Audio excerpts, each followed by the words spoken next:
오늘 우리는요, 하나님을 사랑하셔서 그래서 주님의 몸된 교회 또한 사랑하셨던 믿음의 선배 네 분의 추모 예배를 드리고 있습니다. 고 이명규 전도사님, 고 황희창 권사님, 고 이순희 권사님, 고 이준희 권사님, 이 네 분의 신앙의 선배님들의 인생을 통해서요, 우리는 참 믿음의 모습이 무엇인지 배울 수 있었습니다. 이분들의 그 고귀하고 아름다운 믿음과 그 헌신된 삶의 이야기들을 기억하면서 예배를 준비하며 말씀을 묵상하는 가운데 성경인물이 한 명 떠올랐습니다. 오늘 함께 읽으신 본문에 나오는 안나라고 하는 여인, 곧 여선지자 안나입니다. 이 안나에 대해서 오늘 본문에서는요, 성전을 떠나지 아니하고 라고 말하면서 그녀가 얼마나 신실한 믿음의 사람이었는지를 알려줍니다. 오늘 이 말씀 가운데 이 믿음들을 함께 살펴보며 우리가 배울 것들을 함께 배우면 좋겠습니다. 오늘 본문을 통해서 안나에 대해서 먼저 알 수 있는 것들이 나오죠. 안나는 아셀 지파의 후손이고 아버지가 바누엘이었다라고 말합니다. 사실 그 외에 다른 계보에 대해서는 정확히 알 수는 없습니다. 다만 이 안나의 손조인 아셀은요, 야곱의 8째 아들이었고 레아의 시녀 실바의 소생이었죠. 그리고 아셀의 자손들인 아셀 지파는 북왕국 이스라엘이 망할 때에 아수르의 포로로 잡혀갔다가 돌아오지 못했던 10지파 가운데 하나였습니다. 이 사실대로만 생각해 보면요, 지금 이 유대 땅에 아셀 지파의 후손이 없어야 하는데 그런 아셀 지파의 후손이라는 안나가 이 장면에 등장하는 것은요, 참 놀라운 일이 아닐 수 없습니다.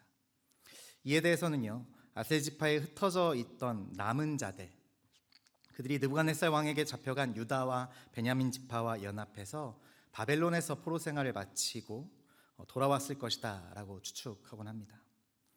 이것을 보았을 때 안나는 유대인들 중에서도 경건한 남은 자, 그들에 속해 있던 사람이라고 보여집니다. 또한 현재 안나의 그 삶의 모습 또한 기록해 줍니다. 현재 안나는 나이가 매우 많다라고 말을 하죠. 그리고 그가 결혼했던 남편 7년 만에 사별하게 됩니다. 그리고 그 이후에 과부로서 84세가 되었다라고 오늘 성경은 말씀합니다. 이 나이에 대해서는요, 조금 다른 해석도 있는데요, 개역 개정 말고 개역 성경을 예전 성경을 보면 과부가 된 지 84년이다라고 말도 합니다. 이렇게 봤을 때요, 이 당시 유대 사회에 조혼이 성행했던 그런 풍습이 있었다는 것을 고려해 봤을 때 아주 일찍 결혼해서 10대 중반 14살, 15살 정도에 결혼했다고 치더라도 그 후에 결혼 생활이 7년 21살이나 22살에 사별하게 되었고 그렇게 84년을 지난 후면 이미 100살이 105세에서 106세 정도 되지 않았을까라는 얘기를 하기도 합니다. 84세인지 100세가 넘었는지 이 정확한 나이는 알 수 없지만 분명한 것은요, 고령이셨다라는 겁니다. 일찍이 과부가 된 여인이요, 살아가기 쉬운 시대가 아니었을 만큼 이 유대인의 사회는요, 코락코락한 사회가 아니었죠. 굉장히 그 오랜 세월을 혼자 된 여인이 그녀가 겪었을 그 고난과 그 아픔이 분명히 있었을 것이다 짐작해 볼 수 있습니다. 그런데 여기서 또 한 가지 분명한 것이 있습니다. 오늘 본문에 나오는 안나의 모습을 통해서 우리는 그녀가 그 오랜 세월이 지나는 동안에 아주 분명한 믿음 가운데 살아왔다라는 사실입니다. 분명한 인생의 어려움 가운데에서도요, 분명한 시련과 역경이 있었을 그 가운데에서도 믿음을 지키며 주님을 사모함으로써 살았다라는 겁니다. 그래서 안나에 대해서요, 선지자라고 이야기를 하고 있죠. 이 안나 이야기를 통해서요, 우리가 배울 그 믿음의 교훈들을 함께 나눠보고자 하는데 우리 또한 이 믿음의 교훈을 통해 우리의 믿음 또한 이렇게 자라갈 수 있기를 소원합니다. 먼저 안나에 대해서요, 참 경건한 신앙인이었을 것이다 라고 생각이 됩니다. 결혼한 지 7년 만에 과부가 되어서요, 아주 오랜 세월 동안을 홀로 살아왔습니다. 분명히요, 그런 오랜 시간 동안 많은 위기들이 있었을 겁니다. 고독의 문제, 시련과 역경의 문제들이, 그 유혹의 문제들이 왜 없었겠습니까? 그런데요, 그 시간들을 지난 그녀에 대해서 오늘 본문은 이렇게 표현하는 거죠. 오늘 본문 30절 후반부를 보면 이 사람이 성전을 떠나지 아니하고 주야로 금식하며 기도함으로 섬기더니 라고 기록하고 있습니다. 성전을 떠나지 않고 금식하며 기도함으로 섬겼다. 이것이 그녀에 대한 이 성경의 기록입니다. 그리고 이것이 그녀의 신앙의 모습이죠. 성전을 떠나지 않았다라는 말은요, 단순히 성전에 오래 머무르는 삶을 살았다라는 의미 그 이상의 것입니다. 성전 중심의 삶을 살았다라는 말이고요, 삶이 성전이 되는 믿음으로 살았다라는 이야기입니다. 어떻게 해서든 하나님께 더 가까이 나가려고 하는, 어떻게 해서든 하나님께 더 붙들려 있으려고 하는 그 간절한 소망이 이런 그녀의 신앙의 모습으로 나타나고 있는 것이죠. 이제 다시 생각해 볼 때 그 삶의 중심에는 주님 주시는 참 소망이 가득했을 것이라 여겨집니다. 당시 사람들이 봤을 때는요, 누구보다도 불행한 여인이었을지도 모르겠지만 그런 삶의 굴곡들 앞에서도 소망 되시는 주님만을 향하여 살아왔다라는 사실이죠. 그렇기에 그녀의 인생은요, 진정한 의미에서 참 복된 인생이었을 것이다 라는 겁니다. 사실 이 말씀을 준비하는 가운데 오늘 함께 우리가 추모하고 있는 이 신앙의 선배 네 분의 모습이 좀 오버랩 되었습니다. 주님을 사랑하는 마음으로 그 몸된 교회를 또한 사랑하셔서 낮이나 밤이나 기도의 용사로 또 섬김의 본으로서 살아오셨을 우리 기여자분들의 삶의 모습이요, 뭔가 이 안나의 모습 속에서 투영되는 것 같았습니다. 사랑하는 여러분, 이 믿음의 삶을 우리도 본받을 수 있기를 바랍니다. 그 무엇보다도 그 삶의 중심을 주님께 맞추고 그에 대한 소망으로 살아가는 것, 이 믿음의 모습이 저 여러분 또한 믿음의 모습 될 수 있기를 간절히 주님의 이름으로 축원합니다. 이렇게 성전을 떠나지 않았던 안나에게는요, 간절한 소망이 하나 있었죠.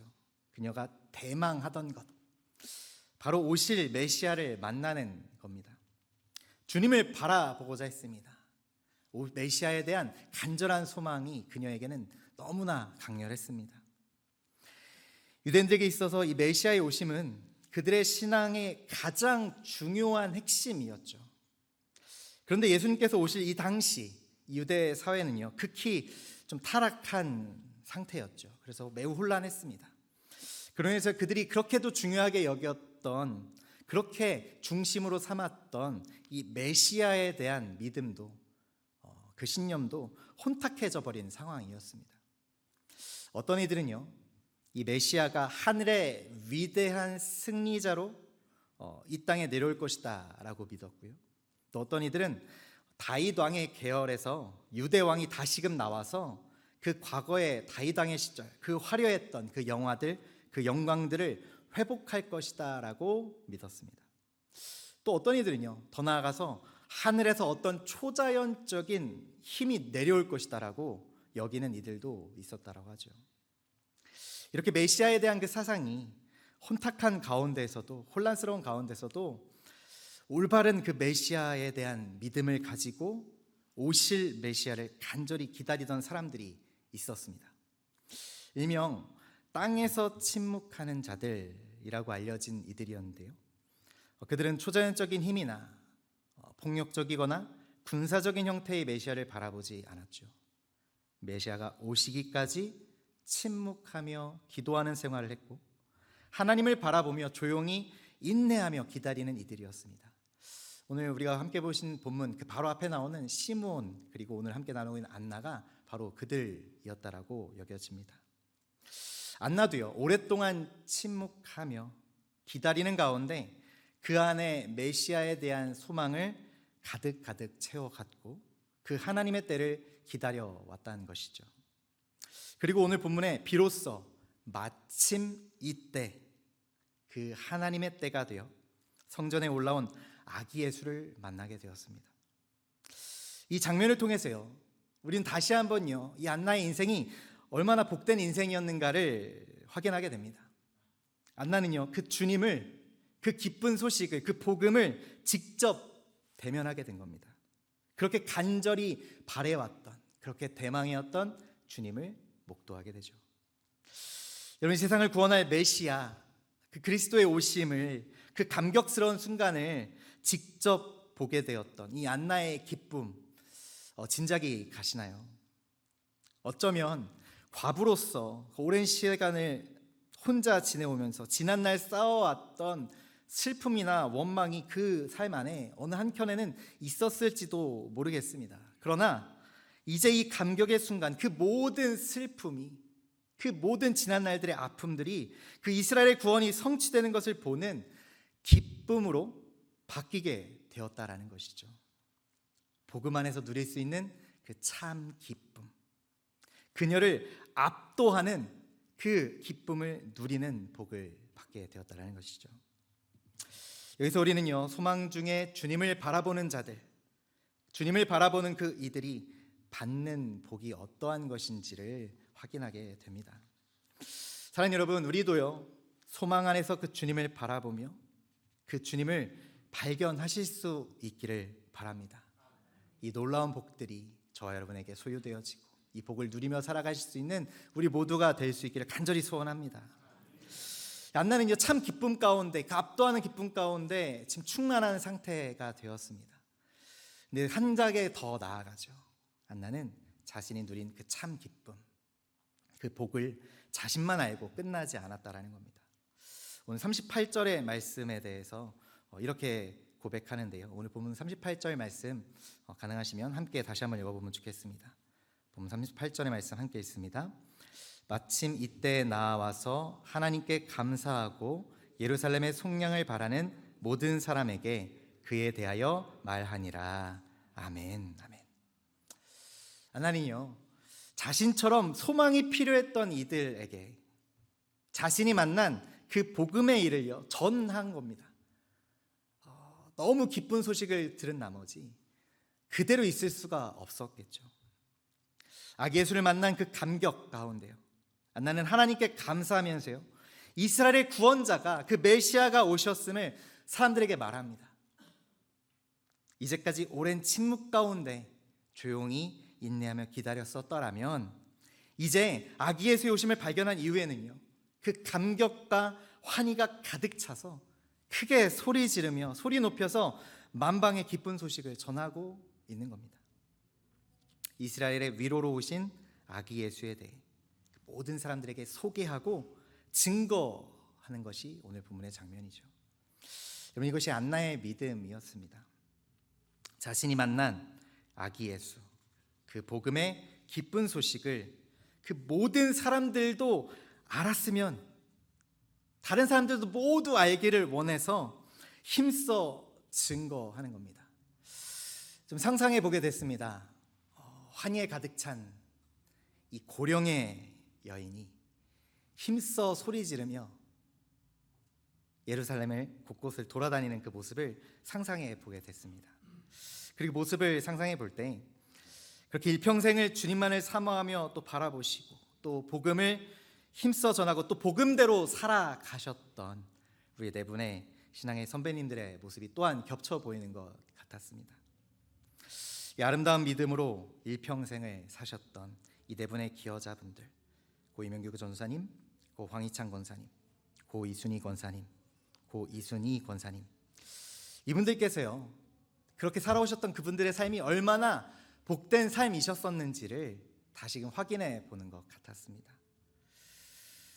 우리에게도 이런 믿음과 이런 고백들이, 또 이런 깨달음들이 있기를 간절히 바랍니다.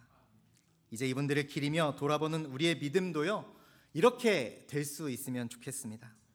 안나처럼요, 또 이 네 분의 신앙의 선배님들처럼 하나님을 중심으로 하는 그 경건한 신앙 가운데, 또 소망 중 주님을 바라보며 우리에게 찾아와 주신 그 주님을 기쁜 마음으로 전하고 드러내며 살 수 있는 신실한 성도들로 살아가시는 저 여러분, 우리 모든 종교가족들 되시기를 간절히 예수 그리스도 이름으로 축복합니다.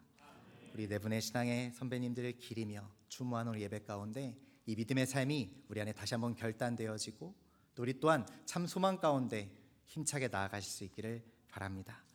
같이 기도하시겠습니다. 우리 사랑하시는 하나님 아버지, 오늘 함께 예배하며 먼저 믿음의 길을 가셨던 믿음의 선우님들의 신앙을 기려봅니다.